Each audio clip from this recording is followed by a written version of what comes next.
Bonjour Elie Korchia. Bonjour Léa. C'est l'heure de la chronique et aujourd'hui vous vouliez nous parler de Yom HaShoah, des cérémonies qui étaient attachées à Yom HaShoah, et puis en seconde partie d'émission on parlera d'un roman, un roman graphique sur Primo Levi. Exactement.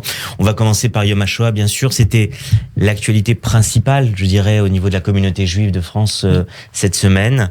Je vais revenir sur 3 moments qui m'ont particulièrement touché, auxquels j'ai assisté.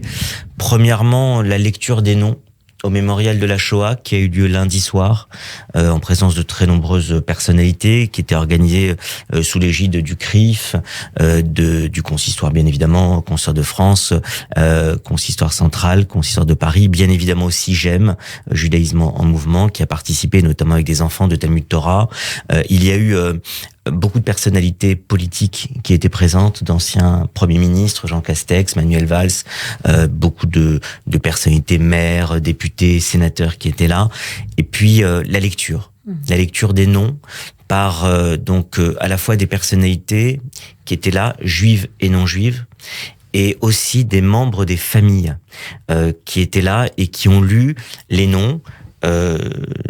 On s'est succédé en lisant 10 noms chacun, et c'était tous les noms des déportés du convoi 74 cette année.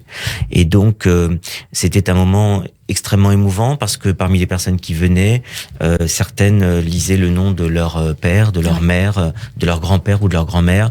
Et effectivement, il y a eu dans cette lecture des noms qui se fait chaque année, mais cette année, bien évidemment, encore au mémorial, un moment extrêmement bouleversant qui a été organisé en présence de beaucoup de personnalités. Et donc, c'était le premier moment, la première séquence sur laquelle je voulais revenir, cette séquence de lundi soir, la lecture des noms au mémorial de la Shoah. Et très émouvant. Et une cérémonie qui dure toute une journée, oui. Puisque vous savez qu'ensuite les jeunes des mouvements de jeunesse notamment prennent le relais pendant la nuit, et puis donc ensuite il y a encore des événements durant toute la journée, ce qui fait que durant 24 heures on a effectivement une journée entière dédiée à Yom HaShoah avec cette lecture des noms de la totalité des déportés juifs de France. Rappelons à celles et ceux qui nous écoutent, 76 000 juifs déportés pendant la Seconde Guerre mondiale dans notre pays. Le second événement, c'était la réception que j'ai eu l'honneur de faire au Consistoire de France le lendemain, mardi, jour de Yom HaShoah, où j'avais la réunion de mon bureau exécutif du Consistoire de France, et où, avec le grand rabbin de France, Chaim Korsia, nous avons reçu, en présence des membres du bureau, Beat et Serge Klarsfeld.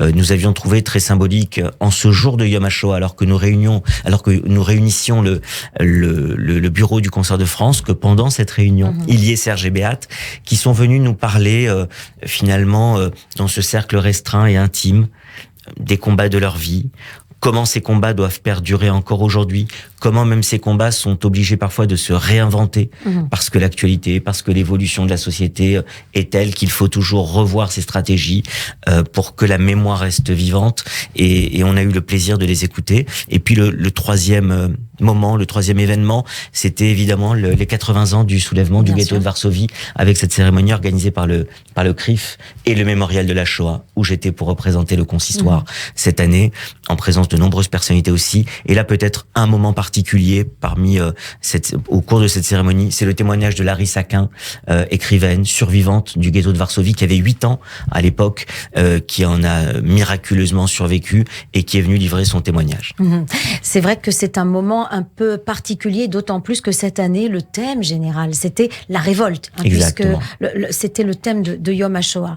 Donc c'est toujours le souci de la transmission, de ne jamais oublier, d'autant plus que, et vous le disiez, Larry Saquin était là, mais les témoins directs dans quelques années ne seront plus là, et il y a ce souci toujours de faire perdurer, vivre cette mémoire. Et vous avez raison de mettre en avant la résistance juive qui n'est pas toujours suffisamment mise en exergue lorsqu'on parle de la Seconde Guerre mondiale, et qui est très importante à mettre en avant.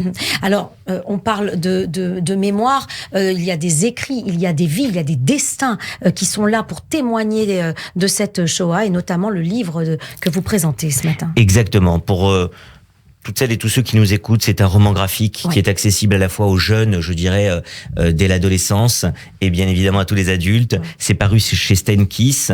C'est un roman graphique italien qui a été édité maintenant en français, Primo Levi, de deux auteurs. Le scénariste, c'est Matteo Mastragostino, qui fait un très beau travail. En fait, il invente, avec au dessin Alessandro Rangiacci, il invente une séance qui aurait pu avoir lieu, qui n'a pas eu lieu, mais qu'il a inventé, qu'il a scénarisé, de Primo Levi dans une classe d'école primaire, où il s'adresserait à une classe, on imagine bien des CM2, où il s'adresserait à une classe pour leur dire quelle a été sa vie, quels ont été ses combats, et donc il y a l'institutrice qui est là dans la classe et qui donne la parole à Primo Levi, qui va leur raconter sa vie et en même temps qui va répondre à certaines questions des enfants. Voilà le pitch du démarrage. Le souci du témoignage. Exactement, puisqu'on sait combien il témoignait. Et l'auteur, le scénariste, dit qu'il avait 7 ans en 1987 quand Primo Levi décède. Je rappelle qu'il est mort le 11 avril, c'était la semaine dernière, l'anniversaire de décès. Et donc il dit qu'il était enfant quand il a appris cette mort de Primo Levi, et il s'est imaginé dans une classe où il entendait le témoignage de Primo Levi, toutes les grandes dates, tous les grands moments de Primo Levi, l'auteur bien évidemment de 2 célèbres livres, bien évidemment Si c'est un homme, et puis La Trêve, qui sont les 2 grands livres à lire de Primo Levi. Il faut lire ce roman graphique. Merci Élie Corchia, à la semaine prochaine.